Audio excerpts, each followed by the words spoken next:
है आप सभी का ड्रीमलैंड टॉक्स में। मैं हूं गुलजार और आज मैं बात करने वाला हूं MS पेंट के बारे में, जो एक एप्लीकेशन सॉफ्टवेयर है और MS विंडोज़ के साथ वो फ्री में मिलता है। तो इसको स्टार्ट करने के लिए आपको पहले सर्च बॉक्स पे जाना है और टाइप करना है पेंट।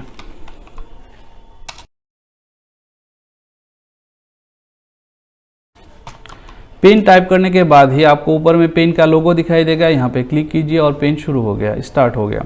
पेंट स्टार्ट होने के बाद आप एक ऐसा स्क्रीन देखेंगे जहाँ पे डिफरेंट टाइप्स ऑफ टूल्स हैं और नीचे एक ड्राइंग एरिया है जहाँ पे आप ड्राइंग कर सकते हैं। इस ड्राइंग एरिया को आप छोटा या बड़ा कर सकते हैं। माउस को ड्राइंग एरिया के नीचे वाले कोने पे ले जाइए, माउस एक 2 हेडेड एरो बन जाएगा, तब आप इसको प्रेस कीजिए और ड्रैग कीजिए। अगर आप अंदर की तरफ ड्रैग करेंगे तो आपका ड्राइंग एरिया छोटा हो जाएगा और बाहर की तरफ ड्रैग करेंगे तो वो बड़ा हो जाएगा। तो ऐसे ही आप ड्राइंग एरिया को छोटा या बड़ा कर सकते हैं। आज हम सीखेंगे सबसे पहले टूल्स ग्रुप के बारे में। तो टूल्स ग्रुप पे आपको कुछ टूल्स मिल जाते हैं जिसके ज़रिए आप यहाँ पे ड्राइंग कर सकते हैं। जैसे कि पेंसिल है, पेंसिल पे क्लिक करके आप पेज पे ड्रैग करेंगे तो आपके पेंसिल की तरह ही ड्राइंग कर सकेंगे। यहाँ पे कलर आप चेंज कर सकते हैं, किसी भी कलर पे आप एक बार क्लिक कर दे तो आपका कलर चेंज हो चुका है। तो वैसे ही आप दूसरे कलर पे क्लिक कीजिए तो कलर फिर से चेंज हो गया। इस पेंसिल की साइज़ को आप अगर मोटा करना चाहते हैं तो साइज़ पे जाइए, यहाँ से मोटा वाला साइज़ लीजिए और ड्राइंग कीजिए। अभी पेंसिल का साइज़ मोटा हो गया, यहाँ से आप छोटा वाला पेंसिल पे क्लिक करेंगे तो इसका साइज़ छोटा हो गया। पेंसिल को अगर और ज़्यादा बड़ा करना चाहें तो Ctrl+ पे प्रेस करते रहिए और थोड़ी देर बाद कुछ बार प्रेस करने के बाद ड्रैग करके देखिए कि आपका पेंसिल मोटा हो चुका है। फिर से इसको आप छोटा बनाना चाहें Ctrl- पे कुछ बार प्रेस कीजिए और फिर देखिए कि आपका पेंसिल फिर से छोटा हो चुका है। तो ऐसे ही आप पेंसिल का साइज़ को चेंज कर सकते हैं। इरेजर को लेके आप इरेज कर सकते हैं। इसको लीजिए और पेज पे ड्रैग कीजिए तो ऐसे ही आप इरेजर की तरह ही इसके ज़रिए आप इरेज कर सकते हैं। इसको भी आप बड़ा छोटा करना चाहें तो Ctrl+ पे प्रेस कीजिए और जो प्लस प्रेस करेंगे वो न्यूमेरिक कीपैड का होना चाहिए। आप कंट्रोल के साथ न्यूमेरिक कीपैड के प्लस को प्रेस करेंगे तो एक बड़ा होता जाएगा और कंट्रोल के साथ आप न्यूमेरिक कीपैड का माइनस पे प्रेस करेंगे तो वो धीरे धीरे छोटा होता जाएगा। फिर आते हैं इस टूल पे, इसका नाम है कलर पिकर। इसके बारे में थोड़ी देर बाद में बात करते हैं। पहले आते हैं फिल विथ कलर में। फिल विथ कलर के ज़रिए आप किसी भी एरिया को कलर से फिल कर सकते हैं। फिल विथ कलर पे क्लिक कीजिए, उसके बाद यहाँ से कोई भी कलर लीजिए और क्लिक कर दीजिए तो ये पूरा एरिया कलर से फिल हो गया। यहाँ से कोई भी कलर लीजिए और किसी एरिया पे क्लिक कीजिए तो ये पूरा एरिया कलर से फिल हो गया। फिल विथ कलर के इस्तेमाल करते वक्त एक बात का ध्यान रखिए कि जिस एरिया पे आप क्लिक कर रहे हैं वो एरिया चारों तरफ से बंद होना चाहिए। अगर कहीं से खुला होगा तो वहाँ से कलर निकल के पूरे पेज को ही भर देगा। जैसे मैं इस एरिया पे अगर क्लिक करूँगा तो ऐसे इस साइड से खुला हुआ है तो यहाँ पे क्लिक करने से पूरा पेज ऐसे भर जाएगा। इसको कैंसिल करने के लिए इस कोने पे आपको मिलेगा अंडू बटन, इस पर क्लिक कीजिए तो एक अंडू हो गया। तो अभी हम यहाँ पे अगर कलर देना चाहते हैं तो इस खुले जगह को पहले बंद करना पड़ेगा। मैं पेंसिल को लेता हूँ, इस जगह को पहले बंद कर लेता हूँ। अब मैं फिल विथ कलर टूल लूँगा और यहाँ पे क्लिक करने से अभी कलर यहाँ से बाहर नहीं जा सकता। ये है कलर पिकर टूल। हम कलर यहाँ से बदल के ले रहे हैं। अगर आप पिक्चर से ही किसी कलर को लेना चाहें तो एक कलर पिकर टूल को लीजिए और उस कलर पे क्लिक कर दीजिए तो अभी आप ड्राइंग करेंगे तो उसी कलर का ड्राइंग होगा। जो कलर हम सिलेक्ट करके लेते हैं वो कलर 1 पे दिखाई देता है। हम अगर लाल रंग को लेंगे तो यहाँ पे लाल दिखाई देगा, हम अगर येलो कलर को लेंगे तो वहाँ पे येलो दिखाई देगा और हम ड्राइंग करेंगे तो भी वो उसी कलर का होगा। तो हम अगर इस कलर पिकर टूल से किसी भी कलर पे क्लिक करते हैं तो वो कलर 1 पे दिखाई देता है, मतलब वो कलर सिलेक्ट हो चुका है। अब हम अगर ड्राइंग करेंगे तो उसी कलर से होगा। फिर आता है टेक्स्ट टूल। इसके ज़रिए हम यहाँ पे लिख सकते हैं। लिखने के लिए टेक्स्ट टूल पे क्लिक कीजिए और ऐसे एक रेक्टेंगल ड्रॉ कीजिए। रेक्टेंगल ड्रॉ करने के वक्त आप डायगोनली ड्रैग करना है। माउस को मैंने यहाँ पे प्रेस किया, फिर डायगोनली प्रेस करके खींच के यहाँ पे लाके छोड़ दिया तो यहाँ चारों तरफ एक रेक्टेंगल बन चुका है। अब इस रेक्टेंगल के बीच में मैं लिख सकता हूँ। तो लिखते वक्त आप टाइप कीजिए। टाइप करना तो आप जानते ही होंगे। तो टाइप करने के बाद इस टेक्स्ट को अगर आप फॉर्मेट करना चाहें तो ऊपर में एक फॉर्मेट रिबन ऑटोमेटिकली आ चुका है तो उसके ज़रिए हम इस टेक्स्ट को फॉर्मेट कर सकते हैं। तो मैं यहाँ पे कुछ लिख देता हूँ। लिखने के बाद इस टेक्स्ट को आपको पहले सिलेक्ट करना है। माउस के की को दबाकर उसके ऊपर से खींच दीजिए तो ये टेक्स्ट सिलेक्ट हो गया। सिलेक्ट होने के बाद आप यहाँ से टेक्स्ट के फॉन्ट को चेंज कर सकते हैं, यानी कि वो कैसा दिखेगा उसको आप चेंज कर सकते हैं। और उसके बाद यहाँ से आप इसका साइज़ को चेंज कर सकते हैं। फिर यहाँ से उसको मोटा या पतला कर सकते हैं, बोल्ड, इटालिक, इसको तीछा कर सकते हैं, फिर से सीधा कर सकते हैं, यू से अंडरलाइन कर सकते हैं, उसको हटा सकते हैं, ABC पे क्लिक करके उसको स्ट्राइक थ्रो कर सकते हैं या कैंसिल भी कर सकते हैं। तो ये सब करने के बाद यहाँ पे मिलता है आपको ओपेक टूल। ओपेक पे क्लिक करेंगे तो आपको अपने लिखने के लिए जो एरिया क्रिएट किया था उसके बीच का पूरा हिस्सा ऐसे सफ़ेद हो जाएगा, और ट्रांसपेरेंट पे क्लिक करेंगे तो उसके बीच में से आपको नीचे वाला पिक्चर दिखाई देगा।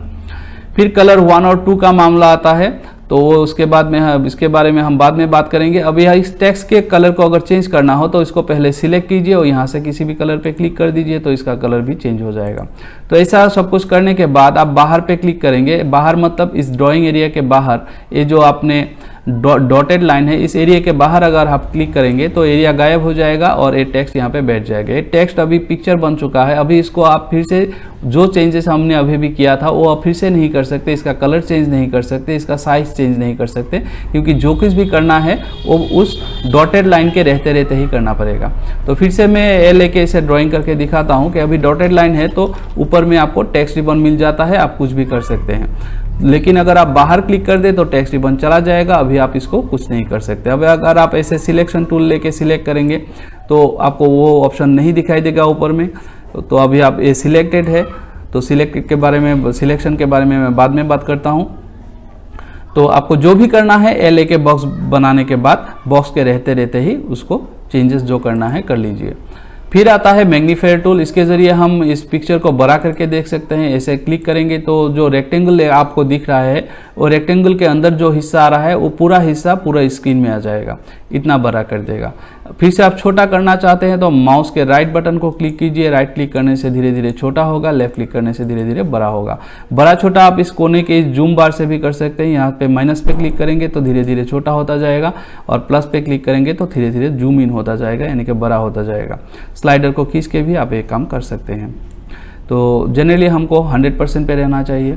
तो ब्रशेस पे क्लिक करेंगे तो यहाँ पे ढेर सारे आपको ब्रश मिल जाएंगे जिसके ज़रिए आप ड्राइंग कर सकते हैं। तो इसको समझने के लिए मैं पहले इस पूरे हिस्से को इरेज कर लेता हूँ। इरेजर से ऐसे करने से बहुत टाइम चला जाएगा। मैं क्या करता हूँ, सिलेक्शन टूल को लेता हूँ, इसके चारों तरफ एक बड़ा सा बाउंड्री बनाता हूँ और फिर मैंने कीबोर्ड से डिलीट प्रेस कर दिया। डिलीट प्रेस करने से पूरा हिस्सा डिलीट हो जाएगा। तो फिर मैं अभी ब्रशेस के बारे में बात करता हूं। तो ब्रशेस में आता हूं तो यहाँ पे ये ब्रश मिल गया, इसके ज़रिए मैं ऐसे लाइन खींच सकता हूं। तो ये हो गया दूसरा वाला कोलग्राफी ब्रश 1। इसके ज़रिए ड्राइंग करता हूं तो दिखने में थोड़ा सा अलग होगा। तो फिर कोलग्राफी टूल लेता हूं, इससे अगर ब्रश करूँगा तो वो भी दिखने में थोड़ा सा अलग होगा। फिर मिलता है एयर ब्रश, इसके ज़रिए ड्रॉ करूँगा तो ऐसा दिखेगा। और फिर मिलता है हमको ऑयल ब्रश। ऑयल के ब्रश से पेंट करने से जैसा दिखता है वैसा दिखेगा। फिर आपको मिलेगा क्रेयॉन। क्रेयॉन के ज़रिए आप क्रेयॉन पेंसिल से जैसे ड्रॉ करते हैं दिखने में वैसा लगेगा। फिर आपको मिलता है मर्कर। मर्कर पेन से लिखने से जैसा दिखता है वैसा दिखेगा। फिर आपको मिलता है नेचुरल पेंसिल। पेंसिल से लिखने से जैसा होता है वैसा दिखेगा।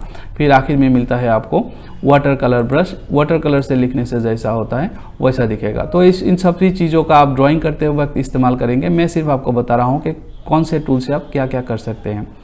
तो इसी के साथ ये वीडियो समाप्त करता हूँ। तो पेंट के पिछले वीडियो में मैंने टूल्स ग्रुप के बारे में डिस्कस किया था। अभी मैं डिस्कस करूंगा शेप्स ग्रुप और कलर्स ग्रुप के बारे में। तो शेप्स ग्रुप में कुछ शेप्स मिलते हैं हमको, जिससे हम इन शेप्स को ड्रॉ कर सकते हैं। जैसे मैंने यहाँ से राइट ट्रायंगल लिया और यहाँ पे क्लिक करके ड्रैग किया तो एक ट्रायंगल बन गया। यहाँ से मैंने एक ओवल टूल लिया और यहाँ पे इसे ड्रॉ कर दिया, तो इसे हम ओवल भी ड्रॉ कर सकते हैं और सर्कल भी ड्रॉ कर सकते हैं। तो ऐसे ड्रॉ करने के बाद वो चीज़ सिलेक्टेड रहती है तो उसको हम ऐसे मूव कर सकते हैं। सिलेक्टेड का मतलब इसके चारों तरफ एक डैश लाइन दिखाई दे रहा है, तो इस डैश लाइन का मतलब है कि ये अभी सिलेक्टेड है, तो इसको हम मूव कर सकते हैं। इसके कोने में पकड़ के इसको खींच के रिसाइज कर सकते हैं और इसको डिलीट प्रेस करके डिलीट भी कर सकते हैं। तो ऐसे ही शेप्स यहाँ पे हमको मिलते हैं। तो जिस शेप को भी ड्रॉ करना हो उस पर क्लिक कीजिए और ड्रैग कीजिए। तो इन शेप्स के बीच में हमको मिलता है लाइन टूल। इसके ज़रिए हम सीधे लाइन खींच सकते हैं। यह है कर्व टूल। इस पर क्लिक करने से हम एक सीधा लाइन ड्रॉ कर सकते हैं। फिर इस लाइन के किसी भी पॉइंट पे क्लिक करके अगर हम ड्रैग करेंगे तो उस लाइन को हम किसी भी एंगल में उसको कर्व में कन्वर्ट कर सकते हैं। अभी ड्रैग करके अगर मैंने माउस को छोड़ दिया, माउस के बटन को रिलीज कर दिया, तो मैंने एक बार इसको कर्व में कन्वर्ट किया, मैं एक दूसरी बार कर सकता हूँ, फिर से मैं क्लिक करके ड्रैग करूँगा तो दूसरी बार भी मैं इसको कर्व में कन्वर्ट कर सकता हूँ, लेकिन 2 बार ख़त्म हो जाने के बाद तीसरी बार में नहीं कर सकता, सिर्फ 2 चांसेस मिलते हैं। तो इसके बाहर मैंने क्लिक कर दिया तो डिसिलेक्ट हो गया। ऐसे ही हम यहाँ से इन शेप्स को ड्रॉ कर सकते हैं। शेप्स को ड्रॉ करने के बाद अगर जब वो सिलेक्टेड रहे तो अब हम चाहे तो यहाँ से उसका कलर चेंज कर सकते हैं। तो मैं यहाँ से कलर्स पे क्लिक कर रहा हूँ तो इस शेप का लाइन कलर चेंज हो रहा है। तो यहाँ पे साइड पे हमको 2 ऑप्शन मिलते हैं, आउटलाइन एंड फिल। आउटलाइन में क्लिक करने से हमको ये सब ऑप्शन मिलता है। यहाँ पे है नो आउटलाइन, इसका मतलब है कि इस शेप के चारों तरफ कोई आउटलाइन दिखाई नहीं देगा। फिर हम लेते हैं सॉलिड कलर, तो ये लेने से चारों तरफ एक सॉलिड कलर का बाउंड्री लाइन दिखाई देगा। क्रेयॉन पे क्लिक करेंगे तो क्रेयॉन पेंसिल की तरह एक बाउंड्री लाइन दिखाई देगा। Marker, oil, natural pencil, water colour, ये सब ऑप्शन है। इन ऑप्शंस पे हम जाएंगे तो इसका बाउंड्री लाइन का स्टाइल चेंज होता दिखेगा। फिर आता है फिल। फिल में हम अगर नो फिल लेंगे तो इसके अंदर कोई भी कलर नहीं रहेगा। सॉलिड लेंगे तो इसके अंदर का जो खाली जगह है वो किसी कलर से फिल हो जाएगा। इसको फिल करने के लिए कंप्यूटर इस्तेमाल करता है कलर नंबर 2। तो कलर 2 में जो भी कलर होगा उसी कलर से इसका 20 का हिस्सा फिल हो जाएगा। तो कलर 2 को चेंज करने के लिए हमको पहले कलर 2 पे क्लिक करना है, फिर यहाँ से किसी भी कलर पे क्लिक करना है तो वो कलर 2 में आ गया और उसी कलर से इसका 20 का हिस्सा फिल हो गया। तो फिल होने के बाद हम अगर यहाँ पे क्लिक करके नो फिल में क्लिक करते हैं तो इसमें कोई कलर दिखाई नहीं देगा। अगर सॉलिड कलर लेते हैं तो 20 का हिस्सा उस कलर से फिल हो जाएगा। फिर यहाँ से हम क्रेयॉन, मार्कर, इन सब ऑप्शंस पे ले जाएंगे माउस को तो यहाँ पे दिखाई देगा कि यहाँ के कलर में कुछ चेंजेस आ रहे हैं। तो जैसा भी कलर आपको चाहिए उस पर क्लिक कर दीजिए तो इसके अंदर का कलर ऐसा बन जाएगा। कोई भी शेप ड्रॉ करने के बाद उसके बाउंड्री लाइन के थिकनेस को अगर आप चेंज करना चाहें तो यहाँ पे साइज पे आइए। यहाँ से मोटा लाइन लेने से इसका बाउंड्री लाइन थोड़ा मोटा हो जाएगा और कमती लेने से छोटा हो जाएगा। तो यहाँ से मैं मोटा लाइन लेता हूँ, इसके फिल कलर को नो फिल में बदल देता हूँ और फिर ड्रॉ करता हूँ यहाँ पे तो इसका बाउंड्री लाइन मोटा आ गया। अभी मैं यहाँ से छोटा वाला बाउंड्री लाइन लेता हूँ तो इसका बाउंड्री लाइन अभी बहुत छोटा हो गया। तो फिर हम आते हैं कलर्स ग्रुप पे। तो हो गया हमारा शेप्स ग्रुप के बारे में। तो अब हम कलर्स ग्रुप पे आते हैं। कलर्स ग्रुप पे हमको यहाँ पे 2 कलर दिखाई देता है, कलर 1 एंड कलर 2। कलर 1 जो है वो हम ड्राइंग में इस्तेमाल करते हैं। हम जब भी कुछ ड्रॉ करते हैं तो उसमें कलर 1 का इस्तेमाल होता है। जब हम फिल कलर यूज़ करते हैं उसमें भी कलर 1 का इस्तेमाल होता है। कलर 2 होता है जो हम किसी चीज़ को अगर ड्रॉ करें तो उसके बीच की जगह को अगर हम कलर से भरना चाहें तो उसमें कलर 2 का इस्तेमाल होता है। लेकिन अभी इसमें कलर नहीं आया। इसका कारण है कि मैंने फिल कलर में नो फिल करके रखा है। अगर मैं सॉलिड कर दूं तो ऐसे कलर फिल हो जाएगा। कलर 2 जनरली व्हाइट रहता है तो यहाँ पे कलर 2 पे क्लिक करके अगर मैं व्हाइट में क्लिक कर दूं तो कलर 2 अभी व्हाइट हो गया। तो अभी किसी भी चीज़ को ड्रॉ करेंगे तो उसका 20 का हिस्सा में व्हाइट कलर दिखाई देगा, सफ़ेद दिखाई देगा। तो अभी मैं इसको जब दूसरे चीज़ के ऊपर रख रहा हूँ तो नीचे वाला चीज़ दिखाई नहीं दे रहा है क्योंकि इसके अंदर का कलर व्हाइट है। अगर मैं यहाँ से नो फिल कर दूँ तो दिखाई देगा, नीचे वाला चीज़ दिखाई दे रहा है। तो कलर जिसको भी चेंज करना चाहूँ, कलर 1 हो या 2 हो, तो कलर 1 पे क्लिक करके अगर मैं यहाँ से कोई कलर लेता हूँ तो कलर 1 में आएगा। अगर कलर 2 पे क्लिक करके यहाँ से किसी कलर को लेता हूँ तो कलर 2 में आएगा।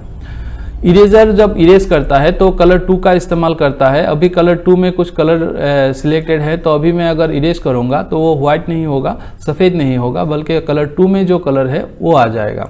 तो अगर इरेजर से हमको सफ़ेद करना है तो यहाँ पे कलर 2 में हमको सफ़ेद कलर को सिलेक्ट करना होगा और फिर हम ऐसे खींचेंगे तो व्हाइट हो जाएगा। यहाँ पे जो भी कलर है, इन कलर के अलावा भी आपको अगर किसी और कलर की ज़रूरत हो तो नीचे वाले खाली बॉक्सेस में आप नए कलर भी ला सकते हैं। यहाँ पे नए कलर लाने के लिए इस साइड में जो एडिट कलर्स का बटन है इसमें क्लिक कीजिए। यहाँ पे क्लिक करने के बाद यहाँ पे आपको ढेर सारे कलर मिल जाएंगे। यहाँ से किसी भी कलर को सिलेक्ट कीजिए और ओके पे क्लिक कीजिए तो नया कलर नीचे के बॉक्स में आ गया। इसको आप कलर 1 में भी इस्तेमाल कर सकते हैं, कलर 2 में भी इस्तेमाल कर सकते हैं। कलर 1 में इस्तेमाल करने के लिए पहले कलर 1 पे क्लिक कीजिए, फिर इस कलर पे क्लिक कीजिए। अगर कलर 2 पे किसी कलर को लेना है तो कलर 2 पे क्लिक कीजिए, फिर यहाँ से कलर पे क्लिक कीजिए। तो यहाँ से मैंने इस नए कलर को यहाँ पे लाया मैंने। तो अभी मैं और कुछ दिखाना चाहता हूँ कि यहाँ पे एक स्पेक्ट्रम की तरह है। यहाँ पे अगर कहीं पे आप क्लिक करेंगे तो यहाँ पे एक प्लस का साइन दिखाई देगा, प्लस जैसा साइन। तो आप जो भी कलर चाहते हैं उस कलर पर क्लिक कीजिए। तो उस कलर को एडजस्ट करने के लिए इस स्लाइडर को आप ऊपर नीचे कीजिए। तो यहाँ पे आपको इस जगह पे दिखाई देगा कि आपका कलर एक नया कलर बन रहा है। तो कलर कैसा होगा यहाँ पे आपको सैंपल दिखाई दे रहा है।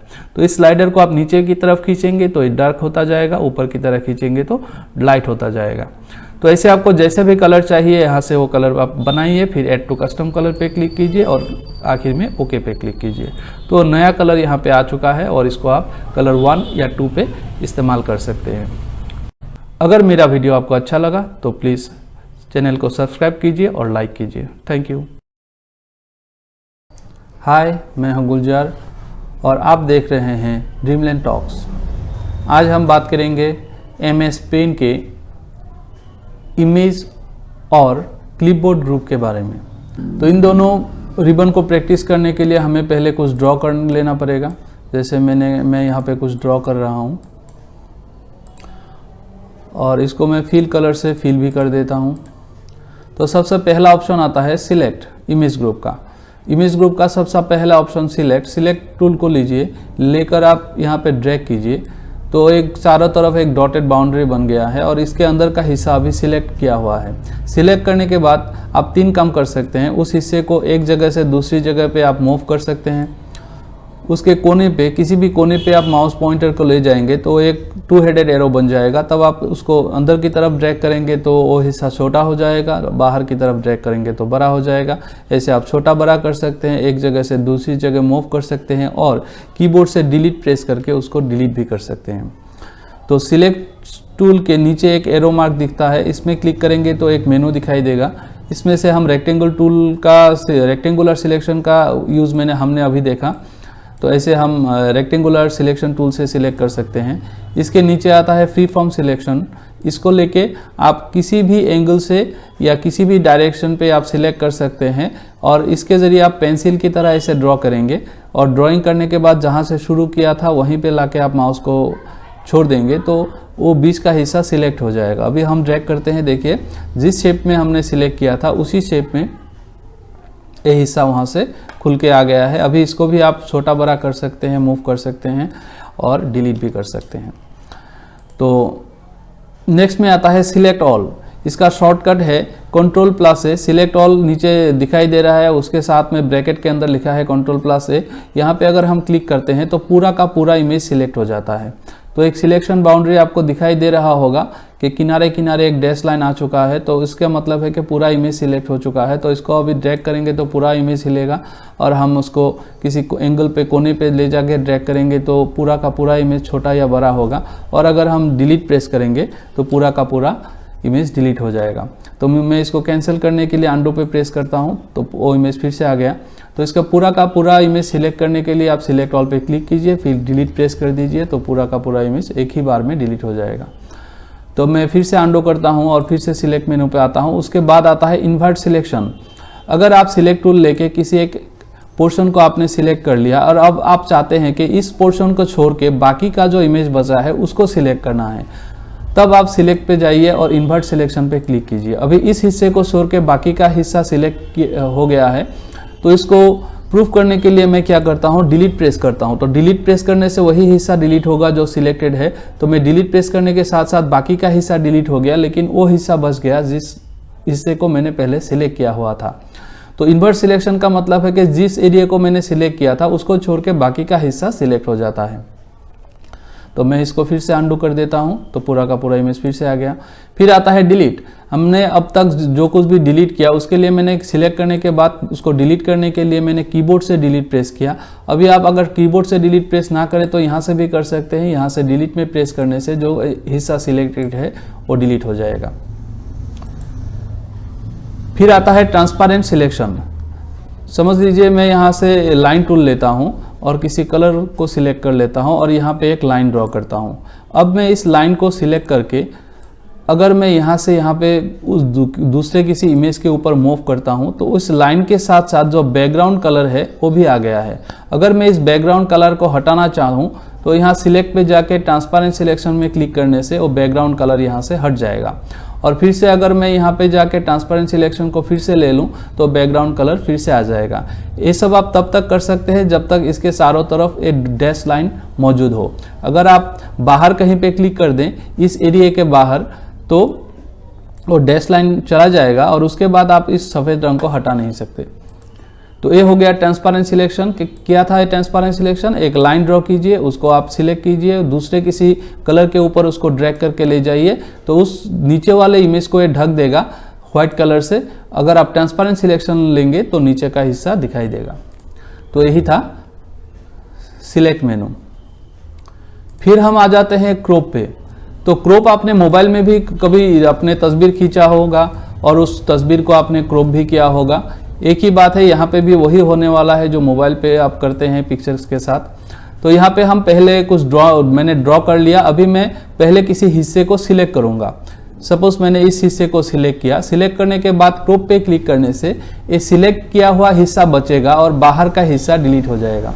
तो मैं क्रॉप पे क्लिक करता हूँ तो बाहर का हिस्सा डिलीट हो गया। उसके साथ साथ हमारा जो ड्राइंग एरिया था वो भी छोटा हो गया है। मैंने जितना बड़ा हिस्सा सिलेक्ट किया था पेज अभी उतना ही बचा है। इस जगह पे हम ड्राइंग नहीं कर सकते, हम सिर्फ यहाँ पे ड्राइंग कर सकते हैं क्योंकि हमारा पेज छोटा हो चुका है।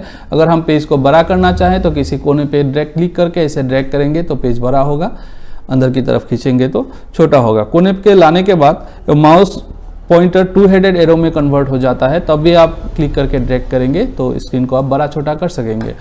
तो अभी मैं इसको फिर से अंडू कर देता हूँ। यहाँ पे क्लिक करके मैंने अंडू पे प्रेस किया और हमारा पिक्चर कई बार क्लिक किया मैंने, उसके बाद वो फिर से पहले जैसा बन गया। तो रीसाइज, इसके ज़रिए हम इमेज का साइज़ छोटा या बड़ा कर सकते हैं। इसके लिए मैं इस इमेज को डिलीट कर देता हूँ। रीसाइज सिखाने के लिए मुझे पूरा का पूरा इमेज सिलेक्ट करना है, हम उसके लिए मुझको सिलेक्ट ऑल पे क्लिक करना होगा। लेकिन मैं सिलेक्ट ऑल पे क्लिक किए बिना भी सिलेक्ट कर सकता हूँ। मैं शॉर्टकट प्रेस करूंगा तो शॉर्टकट प्रेस करने के लिए मैं प्रेस कर रहा हूं कंट्रोल+A। कंट्रोल+A प्रेस करने के साथ साथ पूरा का पूरा इमेज सिलेक्ट हो गया। अभी मैं डिलीट प्रेस करता हूं और ये हिस्सा पूरा का पूरा इमेज डिलीट हो गया। तो डिलीट करने के बाद रिसाइज सिखाने के लिए मैं कोई दूसरा ड्राइंग ड्रॉ कर लेता हूँ। ऐसे जैसे मैंने ये रेक्टेंगल ड्रॉ किया, फिर मैं यहाँ से ऐसे एक ट्राइंगल ड्रॉ कर रहा हूँ, फिर मैं ये रेक्टेंगल लेके यहाँ पे ड्रॉ कर रहा हूँ, फिर से यहाँ पे और एक छोटा सा रेक्टेंगल, दिखने में घर जैसा लग रहा है। तो इसके साथ मैं रिसाइज का काम करूँगा। तो रिसाइज करने के लिए अगर इमेज का कोई भी हिस्सा सिलेक्ट ना हो तो रिसाइज के जरिए आप पूरे इमेज को रिसाइज कर सकते हैं। अगर किसी एरिया को सिलेक्ट कर ले तो सिर्फ उस सिलेक्टेड एरिया को ये रिसाइज करेगा। तो रिसाइज करने के लिए पहले रिसाइज पे जाइए। यहाँ पे आता है हॉराइजॉन्टल और वर्टिकल। तो यहाँ पे आप हॉराइजॉन्टल पे अगर 100 लिखा हुआ होता है, यहाँ पे अगर आप ज़्यादा लिखेंगे तो ये पिक्चर बड़ा होगा या कम लिखेंगे तो छोटा होगा। मैंने यहाँ पे 50 लिख दिया और ओके करने के साथ साथ ये इमेज 50% साइज़ का बन चुका है। तो फिर से मैं अंडू कर लेता हूँ, फिर मैं रिसाइज पे आता हूँ। यहाँ पे एक ऑप्शन है मेंटेन एस्पेक्ट रेशियो। इसके सामने जो टिक मार्क है इसको अगर आप हटा देंगे तो आप एक एक करके रिसाइज कर सकते हैं हॉराइजॉन्टल और वर्टिकल को सिंगल सिंगल। अगर इस पे क्लिक रहेगा तो दोनों एक साथ चेंज होगा। तो इसको मैं कैंसिल कर देता हूँ। हॉराइजॉन्टल पे मैं लिखता हूँ 50 और मैं ओके कर देता हूँ। तो इमेज का लेंथ कम हो गया लेकिन इसका हाइट अभी भी जैसा था वैसा ही है। इसका हाइट कम नहीं हुआ, सिर्फ लेंथ कम हुआ है। अगर मैं ज़्यादा लिखूंगा तो ज़्यादा होगा। फिर से मैं रिसाइज पे आया हूँ तो यहाँ पे मैं अभी वर्टिकल को चेंज करूँगा। मेंटेन एस्पेक्ट रेशियो को पहले मैं कैंसिल कर देता हूँ, फिर मैं यहाँ पे लिखता हूँ 50। तो इसका हाइट अभी 50% लेस हो गया। तो ऐसे ही आप लेस भी कर सकते हैं या बढ़ा भी सकते हैं। जैसे मैं यहाँ पे 50 लिखा था, मैं अभी यहाँ पे 150 लिखता हूँ और फिर ओके करता हूँ। तो इसका हाइट अभी आगे से ज़्यादा हो गया, पहले से ज़्यादा हो गया। तो रिसाइज के बाद आते हैं हम स्क्यू पे। इसके ज़रिए आप इस इमेज को स्क्यू कर सकते हैं, तिरछा बना सकते हैं। तो यहाँ पे हॉराइजॉन्टल और वर्टिकल दो ऑप्शन है। स्क्यू के यहाँ पे ब्रैकेट के अंदर लिखा हुआ है डिग्रीज, यानी कि आप यहाँ पे डिग्री में लिखेंगे कितना डिग्री आपको पिक्चर को इंक्लाइन करना है। तो मैं हॉराइजॉन्टल पे लिखता हूँ 20। तो 20 लिखकर मैं जब ओके करूँगा तो पिक्चर 20 डिग्री इंक्लाइन हो गया हॉराइजॉन्टली। फिर मैं रिसाइज पे आता हूँ और वर्टिकल के इस सेक्शन पे मैं लिखता हूँ 20। तो अब एक पिक्चर इमेज 20 डिग्री इंक्लाइंड हो गया वर्टिकली। तो ऐसे ही हम हॉरिजॉन्टली या वर्टिकली इंक्लाइन कर सकते हैं। यही है रिसाइज का काम। यहाँ से हम इमेज का साइज भी चेंज कर सकते हैं, इंक्लाइन भी कर सकते हैं। अगर आप किसी पर्टिकुलर एरिया को ये सब करना चाहें तो पहले उस एरिया को सिलेक्ट कर लीजिए, फिर रिसाइज पे जाइए। अभी हम जो भी चेंजेस करेंगे सिर्फ इस हिस्से पे होगा जो एरिया सिलेक्टेड है। तो यहाँ पे मैं हॉरिजॉन्टल में 50 लिखता हूँ। मेंटेन एस्पेक्ट रेशियो सिलेक्टेड है इसलिए वर्टिकल भी 50 हो गया। अब मैं ओके करता हूँ तो ये एरिया 50% छोटा हो गया। फिर मैं आता हूँ रोटेट पे। रोटेट से हम किसी भी इमेज को रोटेट कर सकते हैं। जैसे यहाँ पे आ गया रोटेट राइट 90 डिग्री, तो इमेज पूरा का पूरा इमेज राइट में 90 डिग्री रोटेट हो चुका है। फिर मैं अंडो करता हूँ। फिर लेफ्ट 90 डिग्री करने से लेफ्ट में रोटेट होगा। 180 डिग्री करने से पूरा का पूरा इमेज 180 डिग्री रोटेट हो चुका है। फ्लिप वर्टिकल क्लिक करने से ऊपर का हिस्सा नीचे आ जाएगा और नीचे का हिस्सा ऊपर में चला जाएगा, यानी कि इमेज उल्टा हो जाएगा। तो हो गया उल्टा। फिर से मैं अंडू कर रहा हूँ। फिर मैं रोटेट पे आता हूँ, फ्लिप हॉरिजॉन्टल पे क्लिक करता हूँ। फ्लिप हॉरिजॉन्टल पे क्लिक करने से लेफ्ट साइड राइट साइड में और राइट साइड लेफ्ट साइड में चला जाएगा। फ्लिप हॉरिजॉन्टल पे मैंने क्लिक किया, एक खिड़की इस तरफ आ गया और दरवाज़ा उस तरफ चला गया। तो ऐसे हम यहाँ से रोटेट कर सकते हैं। इसी के साथ हमारा इमेज ग्रुप खत्म हो गया। अब हम आते हैं क्लिपबोर्ड ग्रुप पे। क्लिपबोर्ड ग्रुप के जरिए हम एक चीज़ से कई चीज़ों को बना सकते हैं बिना ड्राइंग किए। जैसे मैं यहाँ पे कुछ ड्रॉ कर लेता हूँ, ये समझ लीजिए मैंने कुछ ड्रॉ किया। अब इसको मैं इसका कोई कॉपी बनाना चाहता हूँ तो मैं पहले सिलेक्ट टूल को लेता हूँ, फिर इसके चारों तरफ एक एरिया बना लेता हूँ। तो अब ये सिलेक्ट हो चुका है। तो अब मैं कॉपी पे क्लिक करूँगा और उसके बाद तुरंत पेस्ट पे क्लिक करूँगा। तो इसका एक सेम कॉपी बन चुका है। इस कॉपी को हम बीच में प्रेस करके ड्रैग करेंगे तो उसको हम मूव कर सकेंगे। तो इसको मैं यहाँ पे ले आया। फिर से मैं अगर पेस्ट पे क्लिक करता हूँ तो इसका सेम और एक कॉपी आ गया। इसको भी मैं यहाँ पे मूव कर लेता हूँ। ऐसे मैं जितनी बार पेस्ट पे क्लिक करूँगा इसका कॉपी आता रहेगा और उसको मैं मूव कर सकूँगा। तो कॉपी करने के लिए हमें क्या करना चाहिए, फिर से मैं एक बार दोहराता हूँ। तो पहले हमको किसी ड्राइंग को बना लेना है, फिर उसको हमको सिलेक्ट करना है किसी भी सिलेक्शन टूल से। यहाँ पे 2 सिलेक्शन टूल आपको मिल जाते हैं। तो यहाँ से सिलेक्ट करने के बाद आप कॉपी पे क्लिक करेंगे, फिर पेस्ट पे क्लिक करेंगे तो उसका सेम एक कॉपी इस कोने पे आएगा, उसको आपको ड्रैग करना पड़ेगा। ऐसे आप जितनी बार पेस्ट करेंगे यहाँ पे कॉपी आता रहेगा और आप उसको ड्रैग करते रहेंगे। ऐसे ही एक ही चीज़ से आप कई चीज़ें बना सकते हैं। कॉपी के ऊपर एक और ऑप्शन है कट। इसको करने के लिए आपको एक ही प्रोसेस अपनाना होगा। पहले आप उस चीज़ को सिलेक्ट करेंगे, फिर कट पे क्लिक करेंगे, फिर पेस्ट पे क्लिक करेंगे। कट पे क्लिक करने के बाद क्या हुआ कि ओरिजिनल जो कॉपी था हमारा यहाँ पे, वो यहाँ से गायब हो चुका है, वो यहाँ से कट हो गया। फिर हम पेस्ट में क्लिक करने से हमको और कॉपी मिलेगा, लेकिन जो ओरिजिनल कॉपी था वो उस जगह पे अभी नहीं है। तो कट और कॉपी का यही डिफरेंस है कि सिलेक्ट करने के बाद अगर आप कॉपी पे क्लिक करते हैं तो ओरिजिनल कॉपी उसी जगह पे रहता है, और अगर आप कट पे क्लिक करते हैं तो ओरिजिनल कॉपी उस जगह से गायब हो जाता है, कट हो जाता है, और पेस्ट करने के बाद उसका सेम कॉपी आपको मिलता रहता है। पेस्ट के नीचे एक एरो मार्क है, इसमें अगर आप क्लिक करेंगे तो आपको ऐसे दिखाई देगा। ये पेस्ट ऊपर वाला पेस्ट ही है, और नीचे और एक ऑप्शन है पेस्ट फॉर्म।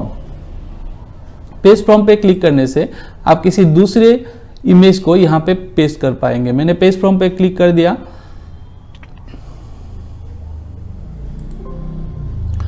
तो पेस्ट फ्रॉम का डायलॉग बॉक्स ओपन हो गया। यहाँ से मैं किसी दूसरे इमेज को सिलेक्ट करता हूँ और ओपन कर देता हूँ, तो दूसरा इमेज इस इमेज के ऊपर आ गया। इसको आप किसी कोने पे पकड़ के ऐसे ड्रैग करके छोटा बड़ा कर सकते हैं, इसके ऊपर बैठा सकते हैं। तो पेस्ट फ्रॉम के जरिए हम किसी दूसरे इमेज को इस इमेज में ला सकते हैं। जैसे हमने इस इमेज को सिलेक्ट किया, ओपन कर दिया, तो इमेज आके इसके ऊपर बैठ गया। तो इसी के साथ हमारा इमेज ग्रुप और क्लिपबोर्ड ग्रुप का डिस्कशन खत्म होता है। अगर आपको वीडियो अच्छा लगा तो लाइक और सब्सक्राइब जरूर कीजिएगा। हाय एवरीवन, मैं हूं गुलजार और आप देख रहे हैं ड्रीमलैंड टॉक्स। आज हम बात करेंगे MS पेन के व्यू रिबन के बारे में। पेन खुलने के बाद आप व्यू रिबन पे क्लिक कीजिए तो आपको व्यू रिबन दिखेगा। व्यू रिबन का सबसे पहला ऑप्शन है जूम इन। जूम इन करने के लिए पहले हम कुछ ड्रॉ कर लेते हैं। आप कुछ भी ड्रॉ कर सकते हैं। तो मैंने यहाँ पे कुछ ड्रॉ कर लिया। अब मैं व्यू से जब जूम इन पे क्लिक करूँगा तो ये चीज़ें धीरे धीरे बड़ी होती जाएगी, और जूम आउट पे क्लिक करूँगा तो धीरे धीरे ये छोटा होता जाएगा। जूम इन का शॉर्टकट है Ctrl+ पेज अप। अगर आप कंट्रोल प्रेस करके उसके साथ पेज अप दबाएंगे तो भी जूम होगा, और कंट्रोल के साथ अगर पेज डाउन दबाएंगे तो भी जूम आउट होगा। यहाँ पे स्क्रीन के नीचे वाले कोने में आपको जूम बार दिखाई देता है, तो यहाँ से आप स्लाइडर को आगे की तरफ खींचेंगे तो जूम इन होगा, पीछे की तरफ खींचेंगे तो जूम आउट होगा। यहाँ पे प्लस पे क्लिक करेंगे तो जूम इन होगा, माइनस पे क्लिक करेंगे तो जूम आउट होगा। तो ऐसे भी आप जूम इन जूम आउट कर सकते हैं। इसके बाद 100%, अगर आप जूम इन करके ज़्यादा बड़ा कर दिया है आपने, तो उसको फिर से छोटा करने के लिए आप 100% पे क्लिक कीजिए, ये 100% पे जूम हो जाएगा। फिर आता है रूलर्स। रूलर्स के साइड में एक टिक मार्क है, एक चेक बॉक्स है। यहाँ पे अगर आप इस टिक मार्क को आप हटा देते हैं तो आपके स्क्रीन से जो साइड में रूलर दिखाई दे रहा है वो रूलर गायब हो जाएगा, और फिर से क्लिक करेंगे तो ये रूलर दिखाई देगा। इस रूलर का काम है कि इसके ज़रिए आप पेज में किसी भी चीज़ का मेजरमेंट ले सकते हैं। जैसे कि मैं यहाँ पे 1 इंच लंबा एक रेक्टेंगल ड्रॉ करना चाहता हूँ, तो यहाँ से मैंने यहाँ तक खींच दिया तो ये पूरा का पूरा 1 इंच लंबा हो गया। मैं स्केल पे देख के बता सकता हूँ कि ये कितना लंबा हुआ है।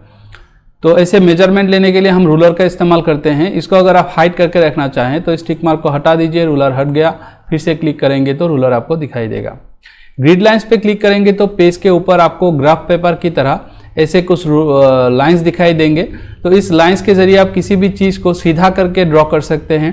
तो इस ग्रिड लाइन की जब ज़रूरत खत्म हो जाए तो आप व्यू पे आइए और ग्रिड लाइंस पे फिर से क्लिक कर दीजिए, तो ग्रिड लाइंस गायब हो जाएगा। फिर स्टेटस बार। स्टेटस बार का मतलब है नीचे में आप जो लाइन देख रहे हैं, इस लाइन को स्टेटस बार कहा जाता है। यहाँ पे जब मैं माउस को मूव कर रहा हूँ तो इस कोने पे आपको कुछ नंबर दिखाई देंगे। यहाँ पे तो ये नंबर दिखा रहा है मेरा माउस का कोऑर्डिनेट, माउस अब किस पोजीशन पे है वो पोजीशन दिखा रहा है। फिर दूसरी जो इंफॉर्मेशन है वो मेरे सिलेक्टेड, जो मैंने एक लाइन को सिलेक्ट करके रखा है उसका हाइट एंड वेट दिखा रहा है। वैसे मैं अगर कुछ सिलेक्ट कर लूँ, जैसे होम से मैंने ये एक रेक्टेंगल ड्रॉ किया सिलेक्शन टूल लेके, तो इस रेक्टेंगल का हाइट एंड वेट कितना है वो यहाँ पे आपको दिखाई देगा। और जो तीसरा इंफॉर्मेशन है ये है पूरे ड्राइंग एरिया के बारे में, कि मेरा पूरा ड्राइंग एरिया कितना बड़ा है, वो कितना लंबा है, कितना चौड़ा है, वो हमको यहाँ पे दिखाई देता है। और इसके एकदम आखिरी छोर पर आपको जूम बार दिखाई देगा, जहाँ से हम जूम इन जूम आउट कर सकते हैं। इस पूरे लाइन को स्टेटस बार कहा जाता है। इसको आप अगर आप हाइड कर देना चाहें तो व्यू पे जाके आप स्टेटस बार पे क्लिक कीजिए, नीचे से स्टेटस बार गायब हो चुका है, और फिर से आप यहाँ पे क्लिक करेंगे तो आपको स्टेटस बार दिखाई देगा। फुल स्क्रीन पे क्लिक करेंगे तो आपको ये पूरा जो आपका ड्राइंग है वो फुल स्क्रीन पे आपको दिखाई देगा। फिर से आप क्लिक करेंगे तो आप विंडो मोड पे आ जाएंगे। एक बार क्लिक करने से आप फुल स्क्रीन मोड पे आ जाएंगे, दूसरी बार क्लिक करने से आप विंडो मोड पे आ जाएंगे। फिर एक ऑप्शन आता है थंबनेल। थंबनेल से क्या होता है कि जब आप जूम इन करके रखते हैं पिक्चर को, तो ज़्यादा जूम इन करने के बाद वो पिक्चर को खराब दिखने लगता है, ऐसा टूटा फूटा दिखने लगता है। तब आप थंबनेल्स पे क्लिक करेंगे तो यही पिक्चर यहाँ पे 100% साइज पे दिखाएगा।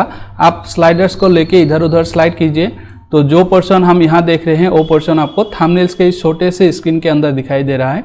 इसको आप पिक्चर को हिलाएंगे तो जो पोर्शन आपके सामने होगा थंबनेल्स पे वही पोर्शन दिखाई देगा। यहाँ पे टूटा फूटा दिख रहा है, लेकिन आपको एक्चुअली ये कैसा दिखेगा वो आप थंबनेल पे देख सकते हैं। तो इसको बंद करने के लिए आप फिर से यहाँ पे क्लिक कर दीजिए, तो ये थंबनेल यहाँ से बंद हो गया। तो यही था व्यू रिबन के बारे में डिस्कशन। पेन के फाइल रिबन के बारे में समझने से पहले हम कुछ ड्रॉ कर लेते हैं। तो मैंने कुछ ड्रॉ कर लिया। अब मैं अगर इसको सेव करना चाहूँ तो मैं फाइल रिबन पे जाऊँगा और फिर सेव एज पे क्लिक करूँगा।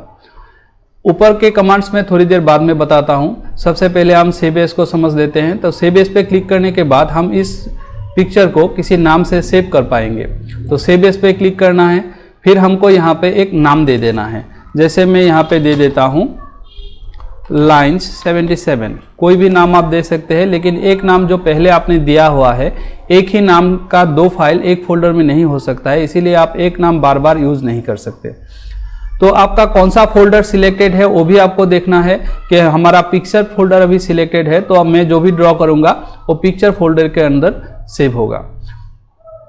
तो मैंने यहाँ पे नाम टाइप कर दिया, फाइल नेम, और फिर मैं सेव पे क्लिक करूँगा। तो ये पिक्चर अभी लाइंस के नाम पे सेव हो चुका है और उसका नाम हमको ऊपर टाइटल बार में दिख रहा है। तो मैं अगर अभी कोई नया पिक्चर ड्रॉ करना चाहूँ तो फाइल से मैं न्यू पे क्लिक करूँगा तो मेरे लिए एक नया स्क्रीन आ जाएगा। यहाँ से मैं कोई नया पिक्चर बना सकता हूँ। तो अगर मैंने यहाँ पे कुछ ड्रॉ कर लिया और इसको मैंने सेव नहीं किया और मैं न्यू पे क्लिक करता हूँ, तो कंप्यूटर मुझसे पूछता है कि क्या मैं इसको सेव करना चाहता हूँ। तो मैं अगर सेव पे क्लिक करूँगा तो इसका एक नाम देना पड़ेगा, फिर मैं उसको सेव कर पाऊंगा। अगर डो नॉट सेव पे क्लिक करता हूं तो ये सेव नहीं होगा और मैंने न्यू पे क्लिक किया था तो एक नया फाइल ओपन हो जाएगा। अगर कैंसिल पे क्लिक करता हूं तो न्यू वाला टास्क कैंसिल हो जाएगा, हम जहां पे थे वहीं पे रह जाएंगे। तो मैं यहाँ पे न्यू पे क्लिक करता हूँ और मैं डोंट सेव पे क्लिक करता हूँ तो ये सेव नहीं हुआ और मेरे लिए एक नया पेज आ गया है। पहले सेव किए हुए फाइलों को अगर आप ओपन करना चाहें तो आप ओपन पे आ सकते हैं और आप किसी भी कमांड पे जाए तो उसके बगल में नीचे आपको उसका शॉर्टकट भी दिख जाता है कि जैसे कि न्यू का शॉर्टकट है Ctrl+N, आप न्यू पे क्लिक करें या Ctrl+N कीबोर्ड से प्रेस करें। कंट्रोल को दबाना है, फिर आपको N पे दबाना है। तो दोनों को एक साथ एक बार दबाएंगे तो आपको न्यू कमांड पे क्लिक करने का जैसा सेम इफेक्ट आपको मिलेगा। तो फिर मैं आता हूँ ओपन पे। तो ओपन पे क्लिक करने से आप पहले जो आपने इमेजेस सेव किए हुए हैं उनको आप ओपन कर सकते हैं। तो यहाँ से आप ढूंढ सकते हैं कि कौन सा फाइल आपको ओपन करना है, उस पर क्लिक कीजिए और ओपन पे क्लिक कीजिए। अगर आपको फाइल का नाम पता है तो आप यहाँ पे नाम लिखकर भी उसको ओपन कर सकते हैं। जैसे मैं यहाँ पे लिखता हूँ लाइन्स 77, तो मैंने लिख दिया और फिर मैंने ओपन पे क्लिक किया तो वो पिक्चर मेरे सामने फिर से खुल गया। इसको अगर मैं कुछ चेंज करना चाहूँ, एडिट करना चाहूँ तो मैं अब भी कर सकता हूँ। मैंने यहाँ से फिल विथ कलर का टूल लिया और यहाँ पे मैं कुछ कलर फिल कर रहा हूँ। तो कुछ करने के बाद मैंने जो चेंजेस किए हैं अभी, उन चेंजेस को अगर मैं सेव करना चाहूँ तो मैं यहाँ से फाइल पे जाऊँगा और फिर सेव पे क्लिक कर दूंगा। सेव पे क्लिक करने से क्या होता है कि अगर ये फाइल पहले से ही सेव्ड है तो उसी नाम से उसी फाइल को वो अपडेट कर देगा, उसी फाइल में उसको सेव कर देगा। तो ये फाइल मेरा अपडेट हो चुका है क्योंकि मैंने सेव पे क्लिक कर दिया है। तो अभी मैं न्यू पे क्लिक करता हूँ, एक नया पेज आ गया। फिर से मैं ओपन पे क्लिक करता हूँ और फिर से मैं यहाँ पे लिख देता हूँ लाइन्स 77। ओपन पे क्लिक करने से शायद कुछ गलत कर दिया मैंने, फिर मैं ओपन पे क्लिक करता हूँ। मैंने नाम गलत टाइप किया था, फिर से सही कर दिया। अभी मैं ओपन पे क्लिक करता हूँ तो वो पिक्चर फिर से ओपन हो गया और उस पर आप देख सकते हैं कि बाद में मैंने जो रंग डाले थे वो रंग भी यहाँ पे दिख रहा है। यानी कि सेव कमांड पिक्चर को अपडेट करता है, लेकिन ये सेव भी करता है और अपडेट भी करता है। तो मैं अभी एक नया पिक्चर लेता हूँ, न्यू पे क्लिक करता हूँ, एक नया पेज आ गया। तो अब मैं यहाँ पे कुछ ड्रॉ करने के बाद, इसको मैंने पहले सेव नहीं किया हुआ है, तो अब अगर मैं सेव पे क्लिक करूँगा तो ये एक नाम देने को बोलेगा, क्योंकि कोई भी चीज़ बिना नाम के कंप्यूटर पे सेव नहीं होता है। तो मैंने ये पहली बार अगर मैं सेव पे क्लिक करूँगा तो ये सेव एज की तरह ही काम करेगा। ये ऊपर दिख रहा है कि ये सेव एज डायलॉग बॉक्स है और यहाँ पे मैं कोई फाइल का नाम दूंगा और फिर सेव पे क्लिक करूंगा। अगर मैं कोई नाम नहीं देता तो यहाँ पे कंप्यूटर बाय डिफॉल्ट अनटाइटल नाम दे देता है, तो वही नाम से फाइलें सेव हो जाएगा अगर मैं कोई नाम यहाँ पे ना डालूं तो अनटाइटल नाम से मैंने सेव करना चाहा, लेकिन कंप्यूटर मुझको बोल रहा है कि इस नाम से पहले ही एक फाइल है untitled.png already exist, do you want to replace it. मैं इसको अगर यस कर दूंगा तो पहले वाला जो अनटाइटल नाम का पिक्चर था वो डिलीट हो जाएगा और अब का जो है वो सेव हो जाएगा। और अगर नो क्लिक पे क्लिक करूंगा तो मुझको दूसरा नाम लिखने का मौका मिलेगा। तो इसका नाम मैं untitled1 रख देता हूं और सेव कर देता हूं। तो ये untitled1 नाम से सेव हो गया। तो आपको अब पता चल गया होगा कि सेव और सेव एज के बीच में क्या डिफरेंस है। सेव एज पे आप जितनी बार भी क्लिक करेंगे आपको एक नया नाम देना पड़ेगा और उस फाइल को आप एक नए नाम से सेव करेंगे। अगर पहले से वो फाइल सेव है, जैसे ये फाइल पहले से ही सेव किया हुआ है और इसका नाम है untitled1, अगर इसमें मैं फिर से सेव एज पे क्लिक करूंगा तो मुझको एक बार फिर से नाम लिखने का मौका मिलेगा। मैं यहाँ पे नाम लिख देता हूँ untitled2। तो अभी मैं अगर इसको सेव करूंगा तो ये पिक्चर का 2 कॉपी बन गया है, एक untitled1 के नाम पे है और एक untitled2 के नाम पे है। मैं नीचे जाके आपको दिखाता हूँ, यहाँ पे नाम सब अल्फाबेटिकली सॉर्टेड है। तो ये मैं यहाँ पे आ गया, ये है untitled1 और ये है untitled2। तो दोनों ही फाइल का नाम सेम, नाम अलग अलग है, लेकिन उसका जो पिक्चर है वो दोनों सेम है। तो एक फाइल को अगर कॉपी बनाना चाहते हैं तो आप सेव एज पे क्लिक करके उसका कॉपी भी बना सकते हैं। अगर उसी फाइल को अपडेट करना है तो आप सेव एज पे क्लिक कीजिए, सेव पे क्लिक कीजिए और पहली दफ़ा अगर आप सेव या सेव एज किसी पे भी क्लिक करें नए फाइल के क्षेत्र में तो दोनों ही एक ही काम करेंगे। तो अब सेव एज के अंदर यहाँ पे हमको कुछ ऑप्शंस मिलता है, जैसे PNG picture, JPG picture, BMP picture, GIF picture. ये सब पिक्चर्स के कुछ टाइप्स है कि आप इस पिक्चर को, इस ड्राइंग को किस टाइप के पे सेव करना चाहते हैं। तो अगर मैं जेपीजी पे सेव करना चाहूँ तो यहाँ पे मैं जेपीजी पे क्लिक कर देता हूँ और यहाँ पे नाम लिख के अगर सेव कर दूँ तो एक जेपीजी फाइल बन जाएगा। तो ऐसे ही आप यहाँ से टाइप सिलेक्ट कर सकते हैं। फ्रॉम स्कैनर और कैमरा, इसके जरिए आप स्कैनर से स्कैन करके या कैमरे से खींच के कोई भी फोटो आप यहाँ पे ला सकते हैं। उसके लिए आपके कंप्यूटर के साथ स्कैनर या कोई कैमरा कनेक्टेड होना जरूरी है। सेंड ईमेल पे क्लिक करके आप यहाँ पे जो आपने ड्राइंग बनाया है वो किसी को आप ईमेल पे भेज सकते हैं। उसके लिए आपका नेट कनेक्टेड होना जरूरी है और ईमेल का जो सेटिंग्स है वो सेट होना जरूरी है। सेट एज डेस्कटॉप बैकग्राउंड, अभी बैकग्राउंड क्या है ये समझने से पहले हम यहाँ पे 3 बटन का काम समझ लेते हैं। ये है minimise button, maximise restore button और है क्लोज बटन। मिनिमाइज पे क्लिक करने से पेन का विंडो छोटा होकर यहाँ पे नीचे आ जाएगा। यहाँ पे फिर से क्लिक करने के पेन का विंडो फिर से मैक्सिमाइज हो जाएगा और यहाँ पे क्लिक करने से स्क्रीन एक बार छोटा हो जाएगा और फिर से क्लिक करने से बड़ा हो जाएगा और क्लोज पे क्लिक करने से कंप्लीटली ऑफ हो जाएगा। अभी मैं इसको मिनिमाइज कर लेता हूं और कंप्यूटर के बैकग्राउंड में जो इमेज दिख रहा है, जो आपको एक विंडो का पिक्चर दिख रहा है, इस पिक्चर को बदल के आपने जो ड्राइंग किया है इस ड्राइंग को अगर आप बैकग्राउंड में देना चाहें तो सेट एज डेस्कटॉप बैकग्राउंड पे क्लिक करना है। तो क्लिक करने के बाद क्या हो गया, अभी मैं मिनिमाइज करके दिखाता हूं कि हमारा वो ड्राइंग कंप्यूटर के बैकग्राउंड में आ गया है। तो यहाँ पे 3 ऑप्शन है। फिल, यानी कि आपका एक ही इमेज पूरे स्क्रीन को फिल करके दिखाएगा। अगर टाइल्स पे क्लिक करेंगे तो अगर आपका इमेज छोटा है तो उसको कई कॉपी दिखाएगा, लेकिन मेरा इमेज तो छोटा है लेकिन मेरा पेज बहुत बड़ा है। तो इस पेज को मैं थोड़ा अभी छोटा करूंगा, इसके कोने पे माउस ले जाके ऐसे ड्रैग करूंगा तो ये पेज मेरा छोटा हो गया और इसको मैं फिर से एक बार सेव कर लूंगा। तो मैंने इस इमेज को अभी छोटा बना दिया है। तो अभी मैं अगर save as set as desktop background से टाइल पे क्लिक करूंगा तो ये इमेज का कई कॉपी मुझको यहाँ पे बैकग्राउंड पे दिखाई देगा।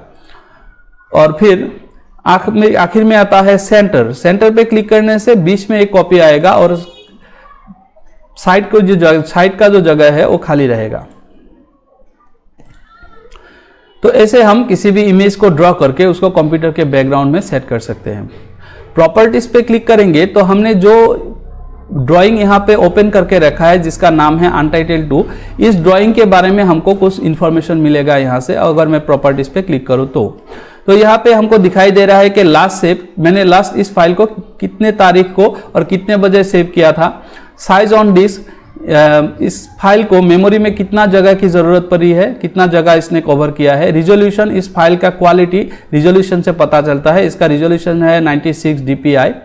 यूनिट्स, यहाँ पे जो स्केल है साइड में, जो रूलर कहते हैं हम जिसको, तो उस रूलर का यूनिट क्या है। यहाँ पे जो 10-20 लिखा है ये सब कैसे लिखा है, ये सब सेंटीमीटर्स में लिखा है। तो मैं यहाँ पे अगर इंचेस कर दूं और उसको ओके कर दूं तो ये स्केल इंचेस में चला जाएगा, इसका यूनिट बदल जाएगा। फिर से मैं प्रॉपर्टीज पे आता हूँ, पिक्सेल्स पे क्लिक करूंगा तो इसका यूनिट, स्केल का यूनिट जो रूलर है उसका यूनिट पिक्सल में बदल जाएगा। अगर मैं ब्लैक एंड व्हाइट पे क्लिक कर दूं तो ये पिक्चर ब्लैक एंड व्हाइट बन जाएगा। जब आप ओके करेंगे ब्लैक एंड व्हाइट करके तो आपको एक मैसेज मिलेगा कि इस कार्य को आप फिर से अनडू नहीं कर पाएंगे, यानी कि image permanently black and white बन जाएगा।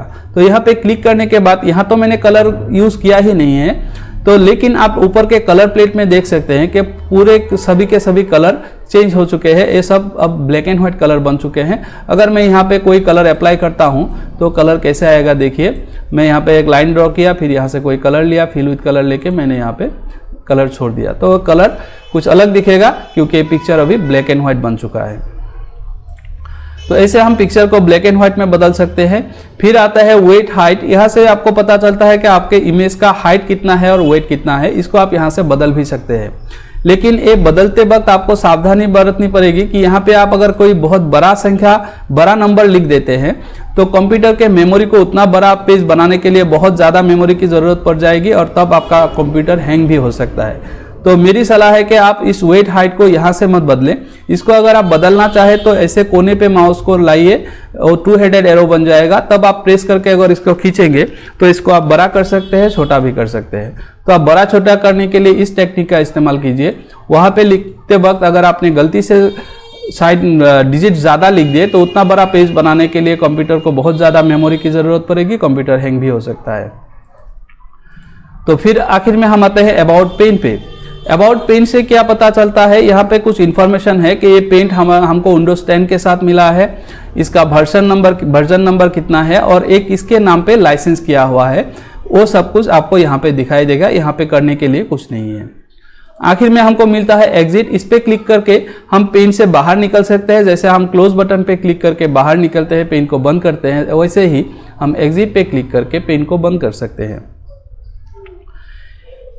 इस तरफ आपको दिखाई देता है रिसेंट पिक्चर्स। जो पिक्चर्स मैंने पिछले कुछ दिनों में सेव किया है अथवा यूज़ किया है, उन पिक्चर्स के नाम यहाँ पे दिखाई देंगे। तो यहाँ से आप जिस पिक्चर पे क्लिक करेंगे तो वो पिक्चर आपके सामने आ जाएगा। जैसे मैंने लाइन 77 पे क्लिक किया, तो इसको सेव करूँ या ना करूँ ये पूछ रहा है मुझको। मैं बोलता हूँ डोंट सेव। तो मेरा वो लाइन 77 नाम का जो पिक्चर था वो मेरे सामने अभी खुल गया है।